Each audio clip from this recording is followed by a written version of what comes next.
What has faded away so slow that people have missed it's gone? Fountains in shopping malls. Decorative fountains, not drinking fountains. They used to be absolutely everywhere, now I rarely see them. Shopping malls too are dying out. To a point. I think they will remain in the urban centers that can actually support them. Malls were simply way overbuilt back in their prime. Every major metropolis had 10 or more, and every mid-sized city and even many small towns had at least one. As more people move to urban centers and small towns suffer from economic changes, a glut of malls is just no longer sustainable. If department stores like masses play it smart, they could scale back to being an amenity luxury that is found just in big cities. They really have no choice as their clientele in smaller towns are in short supply. Just my .02 in a hoe. Malls were definitely overbuilt, and I do think it's a matter of the infrastructure not being sustainable. My local mall has been dying for years. Whereas if you drive 30 minutes to the next city, which is far more densely populated, the mall is doing great. McDonald's phased out Ronald McDonald about 4 or 5 years ago, and no one noticed. They phased out many of the play places too. Apparently in some regions, they are still going strong. Those things were a training ground for kiddie immune systems. Gotta hit him up at least once a week to get the latest patch. Were a training ground for kiddie immune systems. So basically Auschwitz for anti-vax kids. Outside is Auschwitz for anti-vax kids. Honestly, you're right. Kids shouldn't be too sanitized because their immune systems need lots of practice fighting germs. There's actually a lot of danger in keeping things ultra sanitized. The Equifax scandal. A huge chunk of the North American population had their identities leaked. SIN, SSN numbers, birth records, you name it, leaked out by the company, entrusted with protecting it, and nobody really seems to care. People cared. Our government didn't. The government acts like they represent the people, but they don't. They represent the political elite. I can't speak for everyone else, but I just sort of assumed all that stuff had been sold to the highest bidder a long time ago. Toys in cereal boxes. Seriously, when did that happen? Some cereal gave away PC games in the early 2000s too. This is how I got exposed to Roller Coaster Tycoon. Can't believe they gave that away in cereal boxes. Actually amazing. Remember when Chex literally just reskinned Doom to have cereal monsters and released it? Chex Quest. How that actually got made is beyond me. It was both a good game and surprisingly scary to play. A lot of Doom's creepiness found its way into the final product. Yes. Came here looking for Chex. Used to play that game so much. Private ownership of digital media. As long as there is physical media that's still around, you just have to work at it a bit. The easy way is pay for temporary library access. You don't even really own the physical media versions. It's all a license. The ownership is an illusion. Some are misinterpreting what I wrote. Of course you own the physical media, but you are still under license. You may not show a DVD to a large audience. You may not charge admission to see the DVD you bought. There are restrictions. Compare that to buying a RO true ownership. You can do whatever you want with your Toyota. You can reconfigure it, put on a public drag race, and profit off it. Anything. Because it's yours. Well, I wanna see Disney come to my house and take away my Blu-rays.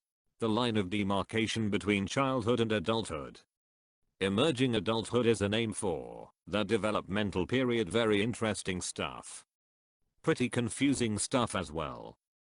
I mean, it only had about a 100-year run anyways. 2 or 3 generations of kids being worth something.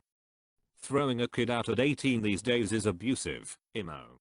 Those big bowl-shaped things in airports that you could put coins into and watch them spiral down into the hole in the center. When I went to the zoo a few weeks ago, they had one of those things. I hadn't seen one in years, so naturally I had to try it out again. It was a nice few moments of nostalgia. I have lived in my present area of the country for around 10 years, and have noticed that each year I see less bees of any type, and so far, I haven't seen one butterfly. It's fairly early in the season yet, so there's still some time. I tend to make these mental notes as I forage for my greens and various other foods. In the city I work I notice this too. I live in a small town about 30-minute drive from the city and I have butterflies and bees in my garden already. I hope keeping my garden keeps them thriving in our area. Same with the bats. We have a little bat house in the yard, and I enjoy watching them swoop over the yard in the summer evenings. Glad you have your regular visitors. I've spoken with a friend about seeing less of various insects, and we've decided to buy packs of wildflower seeds to try to improve things by spreading seeds on untended ground. We are going to be really careful about these plant types and only use native varieties or varieties already well established in the general area. One good thing that I've only just found out is that the local authorities don't use pesticides or weed killers in the more urban areas, though what goes on within farming seems to be a different matter altogether. Thanks for your reply. S. Split screen multiplayer games. Based on the comments I think AAA games is a more accurate description. This is the only reason I bought a Nintendo Switch. Smash Ultimate literally supports up to 8 players on a single system. The Switch really is the perfect answer to all those DMS late 90s video games memes. Get a Switch. It has your precious cartridges. It's a handheld, first-party Nintendo games. It even has a bunch of Northeast's games if you pay for a year's worth of online, which is cheap. Now if only you had to blow into the little cards to make them work, that would be so nostalgic. And, although not as old, online co-op games. I feel like most games now are PvP or exclusive single player. Nobody noticed? Everybody has been kicking and screaming about this. Those memes with an animal in the middle, a pinwheel of colors around then and captions. Really image macros in general. We still have lots of memes with superimposed text, but the square images with block white black border text are pretty rare when they used to be the dominant format by far. Remember the inspirational poster images? Those seem to be the predecessors to image macros. Before the internet made them commonplace they were called demotivational posters or depressories. I had a 12-month calendar of them in the late 90s. Top text, bottom text. Fidget spinners. They're mostly in landfills and the ocean by now. You know, I hadn't really noticed until now. Happy Blue Cheese Day. Or in teacher's desk drawers. I dunno, it seems like it faded away pretty quickly. Oh well, 2017 was a fun year. Flying kites, thanks for the silver.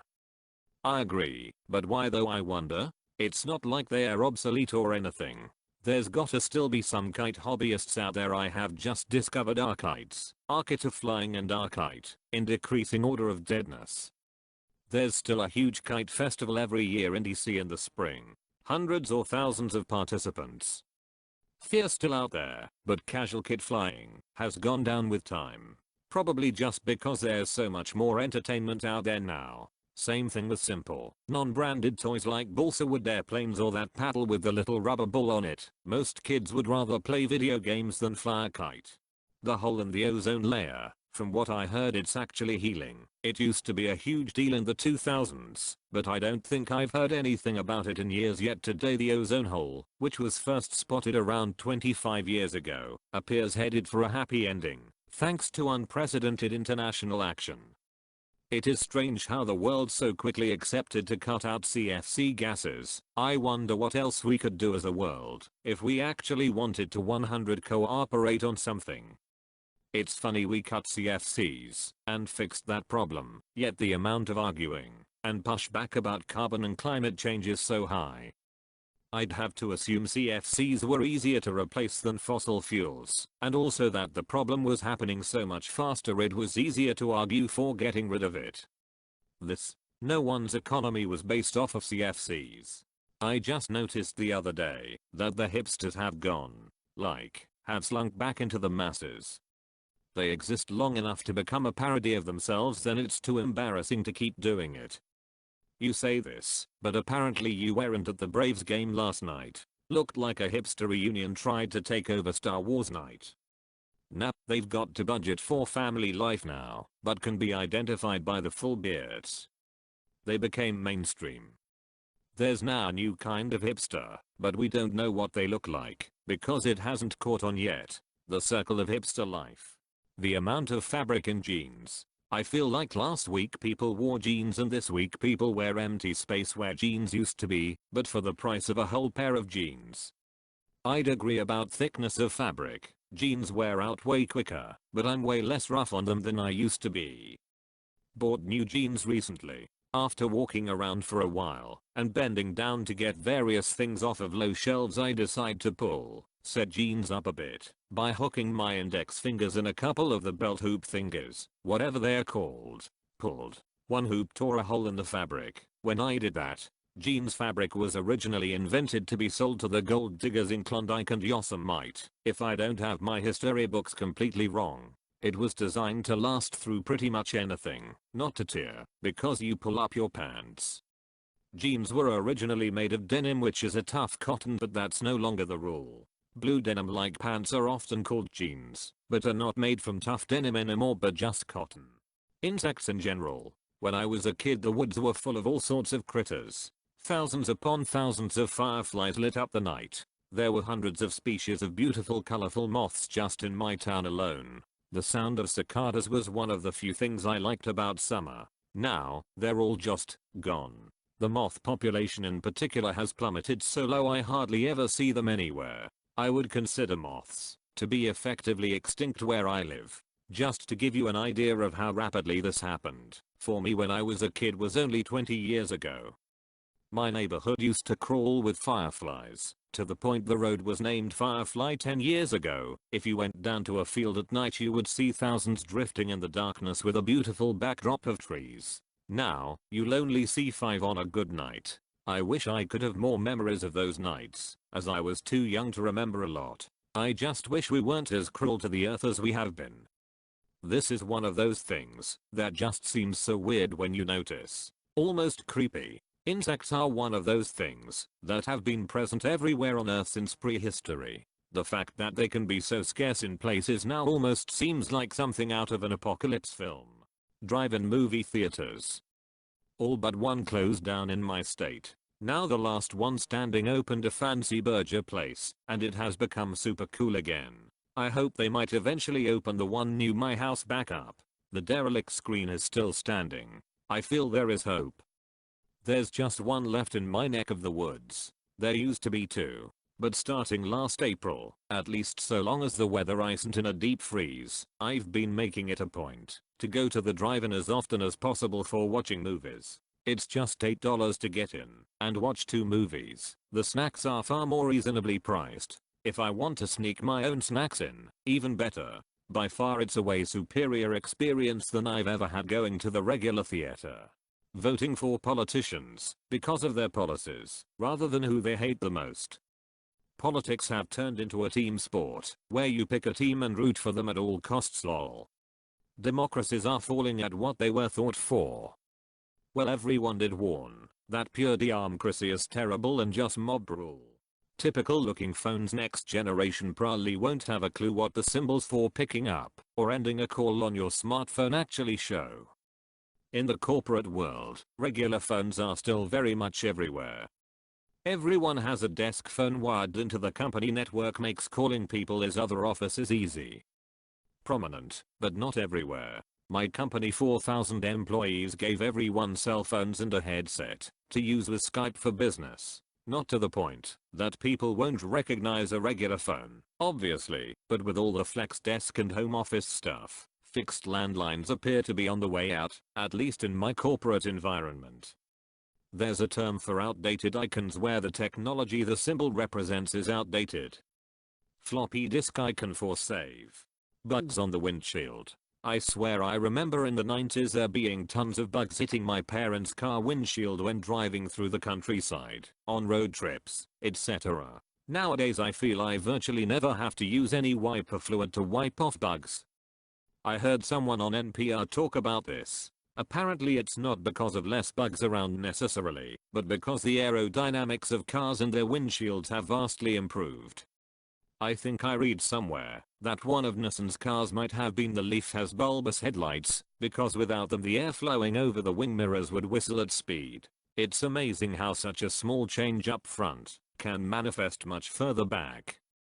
This is absolutely not true in Florida and some other areas of the deep south. I have to refill windshield wiper fluid like twice a month. Who wants to be a millionaire? Just cancelled a few days ago. AWW, that's really sad. My grandma watched it every weekday a half hour after Price is Right ends. I'd like to phone a friend. Seconded. I was extremely fortunate to have been chosen for what turned out to be the final season, and now I'm sad for all the folks who'll never get the chance I did. A lot of glaciers apparently. Live near the Columbia ice fields, can confirm. Silence. I don't mean the perfect absence of sounds, obviously, but we are living in a world filled with mechanical noises. So much that, at least where I live, a quiet moment without a car or an airplane passing by, or without the constant humming of an industrial engine, are almost non-existent. We don't know anymore what the real sounds of nature are. Essentially, noise pollution. Light pollution bugs me too. I have never seen the night sky without any light pollution. I wonder how beautiful it really is. I went to California once, and was struck dumb by how many stars there were. It was amazing.